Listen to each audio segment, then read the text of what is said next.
ನಮ್ಮ ಮೈಸೂರು ಬೆಂಗಳೂರು ಹೆದ್ದಾರಿ ನಮಗೆ ಏನು ಟೈಮಿಂಗ್ ಇದೆ ಮತ್ತು ಮೈಸೂರು ಬೆಂಗಳೂರಿಗೆ ನಾವು ಟ್ರಾವೆಲರ್ಸ್ ಏನಿದ್ದೀವಿ ಪ್ರಯಾಣಕ್ಕೆ ನಾವು ಯಾರ್ಯಾರು ಹೋಗ್ತಾ ಇರ್ತೀವಿ ಅದಕ್ಕೆ ನಮಗೆ ಭಾಳ ಅನುಕೂಲ ಆಗಿದೆ ಈ ಎರಡು ನಗರದನ್ನು ಕೂಡ ಸಂಪರ್ಕ ಮಾಡೋದಕ್ಕೆ.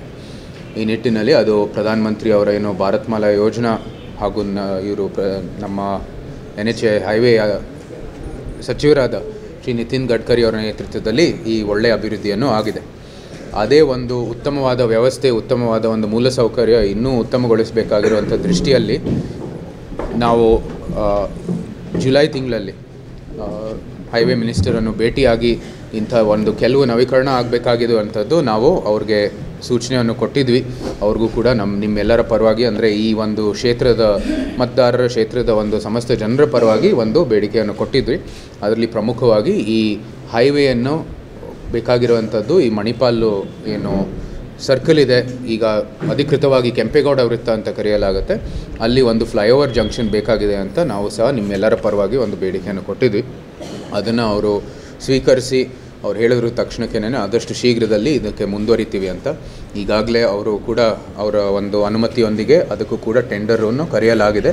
ಸೊ ಈ ಎಲ್ಲ ಕೆಲಸ ಕೂಡ ಶುರು ಆಗುತ್ತೆ. ಅದು ಒಂದೇ ಅಲ್ಲ, ಈ ಮಣಿಪಾಲು ಫ್ಲೈಓವರು ಚುನಾವಣೆ ಸಮಯದಲ್ಲೇ ಜನರು ವ್ಯಕ್ತಪಡಿಸಿದರು, ಇದು ಭಾಳ ಇಲ್ಲಿ ಅನುಕೂಲ ಆಗ್ತಾಯಿದೆ, ಟ್ರಾಫಿಕ್ ಎಲ್ಲ ಬಂದು ಇಲ್ಲಿ ಸೇರಿದ ತಕ್ಷಣ ಬೆಂಗಳೂರಿಂದ ಮೈಸೂರಿಗೆ ಬೇಗ ಬರ್ತೀವಿ, ಅಥವಾ ಮೈಸೂರಿಗೆ ಹೊರಡೋ ಸಮಯ ಅಂದರೆ ಬಾರ್ಡರ್ವರೆಗೂ ಹೋಗ್ತೀವಿ, ಆದರೆ ನಮ್ಮ ಮೈಸೂರು ಆಚೆ ಹೋಗೋಕ್ಕೆ ಅಲ್ಲಿ ತಡ ಆಗ್ತಾಯಿದೆ ಈ ಒಂದು ಸರ್ಕಲಲ್ಲಿ, ಆವಾಗಲೇ ಅವರು ವ್ಯಕ್ತಪಡಿಸಿದರು. ಸೊ ಚುನಾವಣೆ ಸಮಯದಲ್ಲಿ ಮತ್ತು ಚುನಾವಣೆ ಆಗಿದ ನಂತರನೂ ಕೂಡ ಸೊ ಈ ಒಂದು ಜನರಿಗೆ ಅನುಕೂಲ ಆಗೋಂಗಲೇ ಈ ಒಂದು ಫ್ಲೈಓವರನ್ನು ಕೂಡ ನಿರ್ಮಾಣ ಆಗುವಂಥದ್ದು ಕೆಲಸ ಆಗ್ತಾಯಿದೆ. ಅದಕ್ಕೆ ಬಿಡ್ ಓಪನ್ ಆಗಿದೆ. ಎರಡನೇದು, ನಮ್ಮ ಮೈಸೂರು ಬೆಂಗಳೂರು ಹೈವೇಯಲ್ಲಿ ಎಲ್ಲರೂ ಹೇಳ್ತಾ ಇರೋದು ಈ ಟೋಲ್ ವಿಷಯ. ಅಂದರೆ ನಾವು ಮೈಸೂರು ಬಿಟ್ಟರೆ ಬರೀ ಮಂಡ್ಯಗೆ ಹೋಗಬೇಕು, ಅಥವಾ ನಾವು ಬರೀ ಚನ್ನಪಟ್ಟಣಕ್ಕೆ ಹೋಗಬೇಕು, ಬೆಂಗಳೂರಿಂದ ಬರ್ತಾ ಬರೀ ರಾಮನಗರಕ್ಕೆ ಹೋಗಬೇಕು, ಅಥವಾ ಮಧ್ಯದಲ್ಲಿ ನಾವು ಸೇರಿಕೊಂಡು ಇಲ್ಲಿ ಮಂಡ್ಯದಲ್ಲಿ ಸೇರ್ಕೊಂಡು ರಾಮನಗರಕ್ಕೆ ಹೋಗಬೇಕು, ಅದಕ್ಕೆ ಸೂಕ್ತವಾದ ಟೋಲ್ ಕೊಡಬೇಕು. ಅಂದರೆ ಎಷ್ಟು ಹೋಗ್ತಾ ಇದ್ದೀವಿ ಇಲ್ಲಿಂದ ಅಲ್ಲಿಗೆ, ಅದಕ್ಕೆ ಟೋಲನ್ನು ನೀವು ಚಾರ್ಜ್ ಮಾಡ್ಕೊಳ್ಳಿ, ಏನೂ ಸಮಸ್ಯೆ ಇಲ್ಲ ಅಂತ ಭಾಳಷ್ಟು ಜನ ವ್ಯಕ್ತಪಡಿಸಿದ್ರು. ಈ ನಿಟ್ಟಿನಲ್ಲೂ ಸಹ ಸುಮಾರು 28 ಎಂಟ್ರಿ ಮತ್ತು ಎಕ್ಸಿಟ್ ಪಾಯಿಂಟ್ಗಳನ್ನು ನಾವು ನಿರ್ಮಾಣ ಮಾಡ್ತಾಯಿದ್ದೀವಿ. ಅದರ ಒಂದು ಜೊತೆಗೆ ಆ ಎಲ್ಲ ಎಂಟ್ರಿ ಎಕ್ಸಿಟ್ ಪಾಯಿಂಟಲ್ಲೂ ಕೂಡ ಈ ಏನು ಟೋಲ್ ಬೂತ್ಗಳನ್ನು ಕೂಡ ನಿರ್ಮಾಣ ಮಾಡ್ತಾರೆ. ಇದರ ಮೂಲಕ ಜನರಿಗೆ ಅನುಕೂಲ ಆಗೋದು ಎಲ್ಲಕ್ಕಿಂತ ಹೆಚ್ಚಾಗಿ ನಿಮಗೆ ಸೂಕ್ತವಾದ ಎಲ್ಲಿಂದ ಎಲ್ಲಿಗೆ ಬರ್ತೀವಿ ಅಲ್ಲೇ ಅಷ್ಟಕ್ಕೆ ಟೋಲನ್ನು ಕಟ್ಟಬೇಕಾಗಿರುವಂಥದ್ದು ಭಾಳ ಸ್ಪಷ್ಟವಾದ ಒಂದು ಮಾತನ್ನು ಹೇಳಿದ್ದಾರೆ. ಸೊ ಇದರ ಮೂಲಕನೂ ಕೂಡ ನಮ್ಮ ಏನು ಈ ಉತ್ತಮವಾದ ವ್ಯವಸ್ಥೆ ಇರೋದು, ಉತ್ತಮವಾದ ಮೂಲಸೌಕರ್ಯ ಇರೋದು ಇನ್ನೂ ಉತ್ತಮವಾದ ಒಂದು ವ್ಯವಸ್ಥೆ ಆಗುತ್ತೆ ಅಂತ ನಾವು ಭಾವಿಸ್ತೀವಿ. ಅದ್ರ ಜೊತೆಗೆ 3 ಲೊಕೇಶನಲ್ಲಿ ರೈಲ್ವೆ ಬ್ರಿಡ್ಜನ್ನು ಕೂಡ ಮಾಡ್ತಾರೆ ಸರ್ವಿಸ್ ರೋಡಲ್ಲಿ. ಇದು ಬಿಡದಿ ಜಂಕ್ಷನಲ್ಲಿ, ಚನ್ನಪಟ್ಟಣ ಮತ್ತು ಮಂಡ್ಯ ಬೈಪಾಸ್ದಲ್ಲಿ. ಈಗೇನಾಗ್ತಾಯಿತ್ತು, ಸಾಮಾನ್ಯವಾಗಿ ಇಲ್ಲಿಂದ ಅಲ್ಲಿಗೆ ಹೋಗ್ಬಿಟ್ಟು ಟೌನ್ ಹೋಗ್ಬಿಟ್ಟು ಹಳೆಯ ಹೈವೇಗೆ ಹೋಗ್ಬಿಟ್ಟು ಬೇರೆ ರೀತಿಯ ಒಂದು ವ್ಯವಸ್ಥೆ ಇತ್ತು, ಅದು ಸ್ವಲ್ಪ ಅನನುಕೂಲ ಆಗ್ತಾಯಿತ್ತು. ಈ ಒಂದು ನವೀಕರಣ ಒಂದು ಮೂಲಕ ಇದರ ಇನ್ನೂ ಅನುಕೂಲ ಆಗೋಂಗೆ ನೀವು ನೇರವಾಗಿ ನೀವು ಹೋಗಬೇಕಾಗಿರುವಂಥದ್ದು ಜಂಕ್ಷನ್ಗೆ ಅಥವಾ ನೇರವಾಗಿ ಹೋಗುವಂಥದ್ದು ಗ್ರಾಮಕ್ಕೆ ಇದು ಒಂದು ವ್ಯವಸ್ಥೆ ಮೂಲಕ ಅದು ಕೂಡ ಆಗುತ್ತೆ.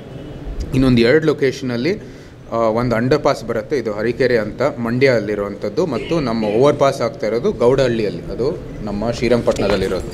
ಇಷ್ಟು ಕೆಲಸ ನಮ್ಮ ಮೈಸೂರು ಬೆಂಗಳೂರು ಹೈವೇಯಲ್ಲಿ ಹೆದ್ದಾರಿ ಎಲ್ಲ ಅಪ್ಗ್ರೇಡೇಷನ್ ವರ್ಕ್ಸ್ಗಳು ಈಗ ಮಾಡ್ತಾಯಿದ್ದಾರೆ. ಇದರ ಮೂಲಕ ಈಗಾಗಲೇ ಹೇಳಿದ್ದೀನಿ, ಆಗಲೇ ಒಂದು ಉತ್ತಮವಾದ ಒಂದು ಮೂಲಸೌಕರ್ಯ ಇದು ಬೆಂಗಳೂರು ಮತ್ತು ಮೈಸೂರು ಪ್ರಯಾಣ ಮಾಡ್ತಾರೋ ಎಲ್ಲರಿಗೂ ಭಾಳ ಅನುಕೂಲ ಆಗುವಂಥದ್ದು ಈ ಹೈವೇ. ಇದನ್ನು ಇನ್ನೂ ಒಂದು ಒಳ್ಳೆಯ ವ್ಯವಸ್ಥೆ, ಉತ್ತಮವಾದಂಥ ಮೂಲಸೌಕರ್ಯ ಮಾಡಲು ಈ ಒಂದು ನವೀಕರಣ ಪ್ಯಾಕೇಜ್ ಬಂದಿದೆ. ಸುಮಾರು ವೆಚ್ಚ ಇರೋದು ಸುಮಾರು 711 ಕೋಟಿ ಅಂತ ನಮಗೆ ಹೇಳಿದ್ದಾರೆ. ಅದು ಬಿಡ್ ಪ್ರಕಾರ ಅದು ಏನೋ ಒಂದು ಈ ಕಡೆ ಆ ಕಡೆ ಹೆಚ್ಚು ಕಡಿಮೆ ಆಗ್ಬೋದು. ಈ ಎಲ್ಲ ಒಳ್ಳೆ ಅಭಿವೃದ್ಧಿ ಮಾಡ್ತಾ ಇರೋದು ಸಂಪೂರ್ಣವಾಗಿ ಇದು ಪ್ರಧಾನಮಂತ್ರಿಯವರ ಕೊಡುಗೆ, ಶ್ರೀ ನಿತಿನ್ ಗಡ್ಕರಿ ಅವರ ಒಂದು ನೇತೃತ್ವದಲ್ಲಿ ಆಗ್ತಾ ಇರೋದು. ಅವರು ನಮ್ಮ ಮೈಸೂರು ಕ್ಷೇತ್ರಕ್ಕೆ ಮತ್ತು ಇಡೀ ನಮ್ಮ ಬೆಂಗಳೂರು ಮೈಸೂರು ಏನು ಟ್ರಾವೆಲರ್ಸ್ ಇದ್ದಾರೆ ಮತ್ತು ಅಲ್ಲಿ ಸುತ್ತಮುತ್ತ ಇರುವಂಥದ್ದು ಎಲ್ಲ ಕ್ಷೇತ್ರಗಳಿಗೂ ಒಂದು ಒಳ್ಳೆಯ ಅಭಿವೃದ್ಧಿ ಆಗುವಂಥದ್ದು ಈ ಒಂದು ಕೆಲಸದ ಮೂಲಕ. ಇದೆಲ್ಲ ಒಟ್ಟು ಸೇರಿ ಒಂದು ಪ್ಯಾಕೇಜಲ್ಲಿ ಬಂದಿರೋದು 711 ಕೋಟಿ, ಎಲ್ಲ ಸೇರಿ 711 ಕೋಟಿ. ಸಾಮಾನ್ಯವಾಗಿ ಈ ಬಿಡ್ ಪ್ರೋಸೆಸ್ಸು ನಾವು ಈ ಫೈನಾನ್ಷಿಯಲ್ ಇಯರ್ ಅಂದರೆ ಆರ್ಥಿಕ ಏನು ವರ್ಷ ಇದೆ ಅದರಲ್ಲಿ ಅದು ಮುಗಿದೋದ್ರೆ ಸಾಮಾನ್ಯವಾಗಿ ಬಿಡ್ಡಿಂಗ್ ಎಲ್ಲ ಸಕ್ಸಸ್ಫುಲ್ಲಾಗಿ ಆದರೆ ಅದು 3 ತಿಂಗಳಲ್ಲಿ 3-4 ತಿಂಗಳಲ್ಲಿ ಶುರು ಆಗ್ಬೋದು ಅಂತ ಹೇಳಿದ್ದಾರೆ. ಇದು ಸಾಮಾನ್ಯವಾಗಿ ಆಗುವಂಥದ್ದು. ನಾವು ಎಕ್ಸ್ಪೆಕ್ಟ್ ಮಾಡ್ಬೋದು ಒಂದು 6-7 ತಿಂಗಳಲ್ಲಿ ಇದು ಕಾಮಗಾರಿ ಎಲ್ಲ ಶುರು ಆಗ್ಬೋದು ಅಂತ. Sir Bengaluru Mysuru highway speed limit 100 ಇದೆ ಸರ್, ಅದನ್ನ ಪರಿಶೀಲನೆ ಮಾಡೋ ಸಾಧ್ಯತೆ ಇದೆಯಾ ಅಂತ ಹೇಗೆ? ನಮ್ಮ ಪ್ರಕಾರ ಅದು ಸೂಕ್ತವಾದ ಒಂದು ಸ್ಪೀಡು. ಈಗ ಟ್ರಾಫಿಕ್ ಎಲ್ಲ ಬಂದಾಗ ಅದಕ್ಕಿಂತ ಜಾಸ್ತಿ ಹೋಗೋದು ಕಷ್ಟ, ಮತ್ತು ಆ ಏನು ಹೈವೇ ನಿರ್ಮಾಣ ಆಗಿದೆ ಈ ಸ್ಪೀಡೇ ಅದಕ್ಕೆ ಅನುಕೂಲ ಅಂತಲೂ ಕೂಡ ಒಂದು ರೀತಿಯ ವೈಜ್ಞಾನಿಕವಾದ ಒಂದು ವರದಿ ಬಂದಿರೋದು. ಆದರೂ ಸಹ ಇಂಥ ಒಂದು ಬೇಡಿಕೆ ಇದ್ದರೆ ಅದನ್ನ ಪರಿಶೀಲನೆ ಮಾಡೋಕ್ಕೆ ಹೇಳ್ತೀನಿ, ಅದು ಹೆಚ್ಚು ಅಥವಾ ಕಡಿಮೆ ಮಾಡೋವಂಥದ್ದು ಏನಾದರೂ ಇದ್ದರೆ. ಆದರೆ ಈ 100 ಕಿಲೋಮೀಟರ್ ಏನಿದೆ ಅದು ಸೂಕ್ತ ಅಂತ ಅವ್ರು ಹೇಳಿದ್ದಾರೆ ನಮಗೆ. ಅವೈಜ್ಞಾನಿಕವಾಗಿದೆ ರಸ್ತೆ, ಇದು ಮೈಸೂರು ಟು ಬೆಂಗಳೂರು ಹೈವೇ ರೋಡೇ ಅವೈಜ್ಞಾನಿಕವಾಗಿದೆ ಅಂತ ಪ್ರೆಸ್ ಮೀಟ್ ಮಾಡೆಲ್ಲ ಹೇಳಿದ್ರು. ಅದೇ ಯಾವ ರೀತಿ? ಯಾವುದೇ ರೀತಿ ಅವೈಜ್ಞಾನಿಕವಾಗಿಲ್ಲ. ನಾವು ಹೇಳಿದಿವಾಗಲೇ ಉತ್ತಮವಾದ ವ್ಯವಸ್ಥೆ, ಅದನ್ನ ಇನ್ನೂ ಅಪ್ಗ್ರೇಡೇಷನ್ ಮಾಡಬೇಕಾದ್ರೆ ಪದೇ ಪದೇ ಎಲ್ಲ ಇವಾಗ ಏನೇ ಒಂದು ಕಟ್ಟಡನೂ ಕೂಡ ಮಾಡಿದ್ರೆ ಮೇಂಟೆನೆನ್ಸ್ ಮಾಡಲೇಬೇಕು. ಅದೇ ರೀತಿ ಈ ಒಂದು ಫ್ಲೈಓವರ್ ಇನ್ನೂ ಭಾಳಷ್ಟು ಜನ ಒಂದು ಬೇಡಿಕೆ ಇತ್ತು. ನಂತರ ಕೆಲವು ಅಂಡರ್ ಪಾಸು ಓವರ್ ಪಾಸ್ ಎಲ್ಲ ವ್ಯವಸ್ಥೆಯನ್ನು ಬೇಕಾಗಿತ್ತು, ಮತ್ತು ಎಂಟ್ರಿ ಎಕ್ಸಿಟ್ಟು ಸೂಕ್ತವಾಗಿ ಅದು ಬೇಕಾಗಿತ್ತು. ಯಾಕೆಂದರೆ ಟೋಲ್ ವಿಷಯ ನಿಮಗೆ ಎಲ್ಲ ಮಾಧ್ಯಮದ ಮಿತ್ರರು ನಮ್ಮ ಬರೋವಂಥದ್ದು ಮುಂಚೆನೂ ಗೊತ್ತಿತ್ತು. ಇಂಥ ಒಂದು ವಿಷಯ ಎಲ್ಲರೂ ವ್ಯಕ್ತಪಡಿಸಿದರು.